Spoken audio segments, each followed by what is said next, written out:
Howdy, howdy, howdy again, you guys. Teresa here.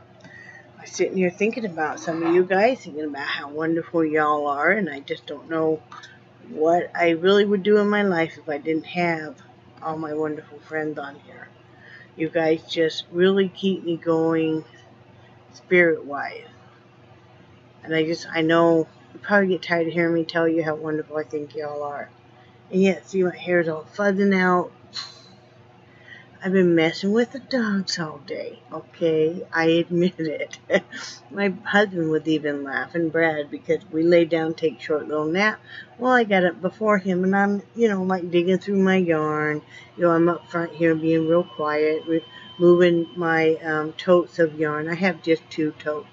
But I was digging for more of this yarn, the lion's bread. Because I knew I had these 2 are identical skeins, and I know that this shawl I'm making is going to take. So anyway, long story short, you know me. I'm digging through that, and I'm messing with the dogs. I'm up there because CJ went back up on her passenger seat, and I'm loving her up, and then I stop and I gently move my dogs, and so we can switch places on the couch and stuff. He would laugh because I coughed and he we went shh, and I realized he's been sitting there watching me. He goes, I'm watching you, love up the dog, talking to the dog because you're mean like that. But anyway, when I'm doing that, and I was kind of wrestling around with the mat. Yeah, I know. I wanted to come on here. My whole purpose for today's second video was, I know I've had people ask me about these shawls that I make, and I usually always make a shawl. I make a few different types of shawl, but about this particular kind, and it's got these pointed edges on it, and it is all with a loom, and I thought I would show you guys real fast, the best I can, on how to do a 3-step stitch. So I'm going to try, and I'm trying to bring you guys down some so you can see a little better, and I hope it helps. Now realize this is backwards, okay? But you're going to take and you're going to wrap this. It is actually a 3-step one. You're going to wrap it around one peg, which is actually going to be your middle peg, and you're going to loom over. You're going to do your classic E-wrap. Okay, and then you're going to go and wrap it around 2, but you're wrapping it around the front. So, what you did was you wrapped the first one and the one behind it, and now you're going to take it and you're going to wrap around this last one, your middle one, and one additional one. I'm going this direction right now. Then you're just going to loom over all 3, okay? And then when you're going to wrap, so that makes your 3-step. When you're going to wrap again, you're going to wrap what was the very last peg you just did is now going to become your middle peg. So you're going to wrap around it once. You're going to loom over it. Then you're going to wrap around it, or you're going to incorporate the peg behind it and the one next to it, like that. And you're going to wrap around like that, and then you're going to do it again, and you're going to incorporate one more that direction. So let me finish doing this real quick, and then I will show you guys maybe the next step, and I hope this is showing up. So I'm going through my first one, and I'm going through the one behind it and my first peg right here again.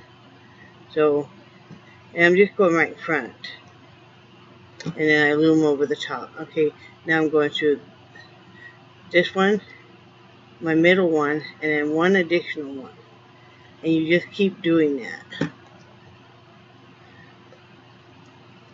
Okay, go over this, and push them down some. You want to have your stitches be a little loose, so This is now going to be my first one over it. So that's step 1. And 2, which means 2 pegs, the one behind in your first one, and 3, which means the one behind your first one and 1 additional one, and number 3. That's why it's called a 3-step. Right here. Okay? And push it all down. We're going to do 1 and 2. A little hard for me to do at this angle. I don't usually lay my work flat when I do it, but and 3 like this. What I'm trying to do is 1 is get it where I'm actually increasing. You guys can see a little bit clearer on that. See in 3.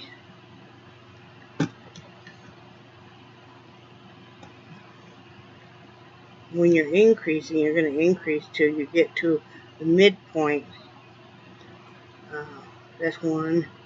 And then what you're going to do is midpoint, you're going to start decreasing. You've got to decrease in the same manner to make that decrease size match your increase side with the points and the design. Okay, and see, so now I'm at the end here. If you guys can't see, yeah, I'm at the end here, I'm sorry. And so I'm going to wrap it, because that now actually is my middle one. I'm going to increase by 1. I always wrap this one first, then this one. So now I'm reversing the direction. So now I'm doing this, and then like this. That's 2. This is 3. Once you get the hang of it, it really is not hard. You know, it really isn't. That's 1 and 2. So we went over 2 and 3.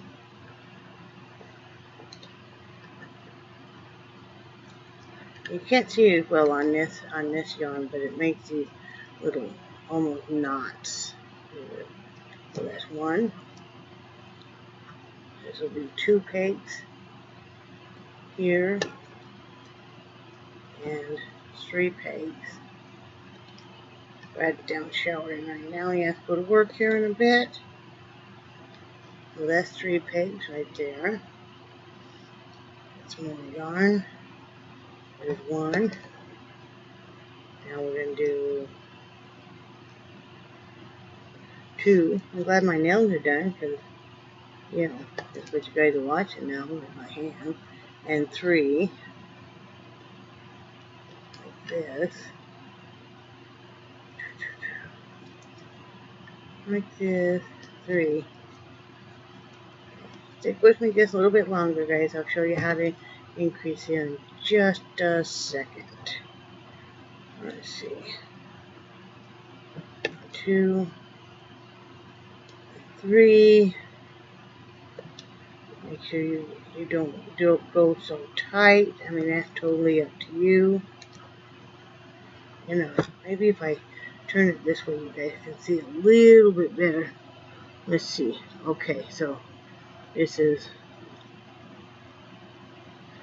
1.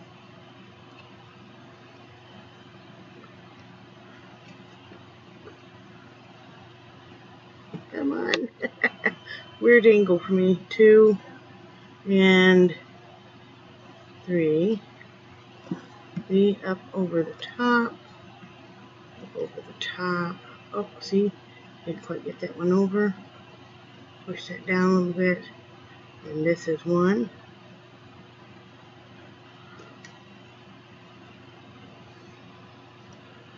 2.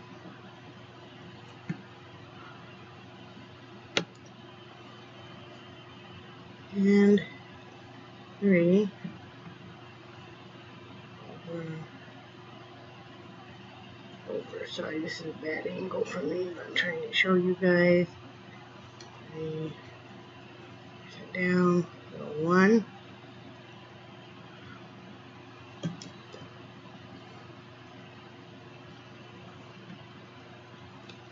And 2.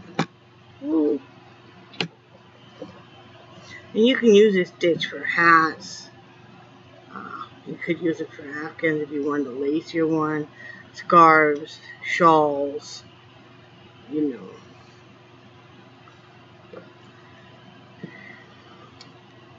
I like using it for shawls to give a little bit lacier look. So now we're doing 1. You guys are still with me. And 2. Been nice today. Today's my no exercise day, so one day I don't have to feel guilty if I don't exercise. You know.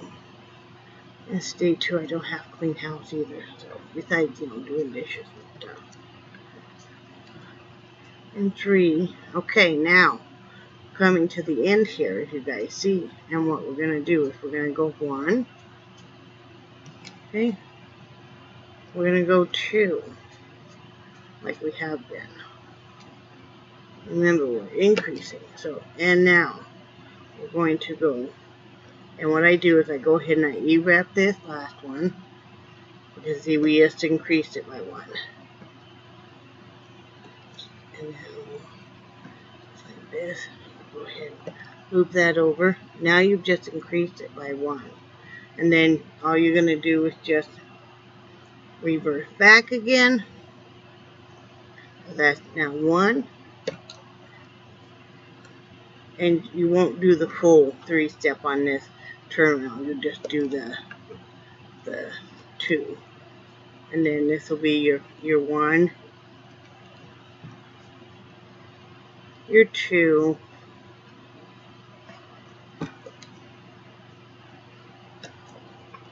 and your 3.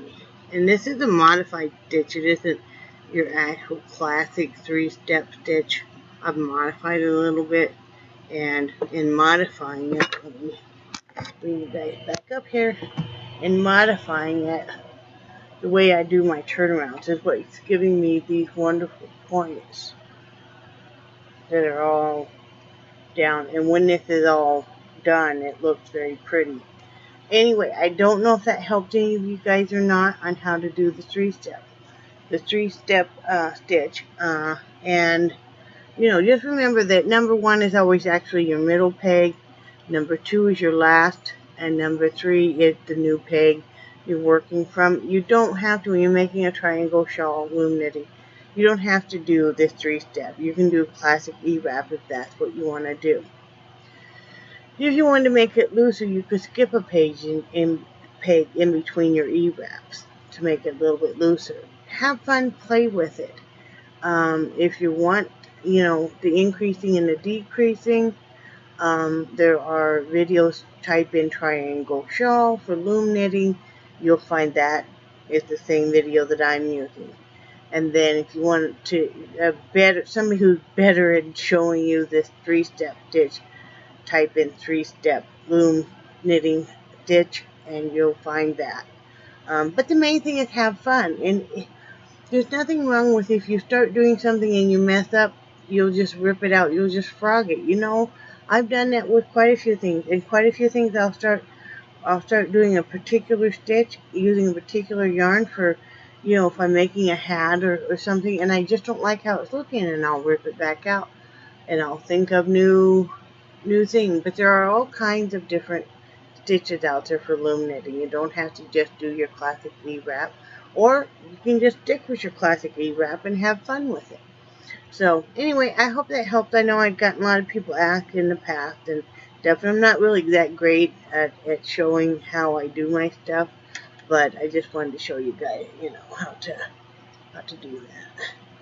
You know, I did my eyebrows not too long ago. I got in those little the hand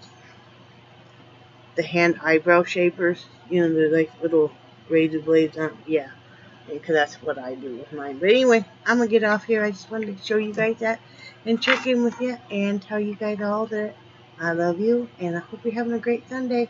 And Charlie's being a big beluga head. He's creeping up here, Charlie. They see you. Okay, don't get on my... not on the loom knitting, though. Hey, beluga face. Beluga face, not on the yarn. Hey, really? Charlie, hello. Charlie, they're looking at you. Charlie, they see you, ignoring me. Charlie, hello. Really? You're invading my space and they... Charlie, are you ignoring me because his dad's gone? Charlie, thank you. Thank you. We'll talk to you guys later. Welcome to the zoo. Bye.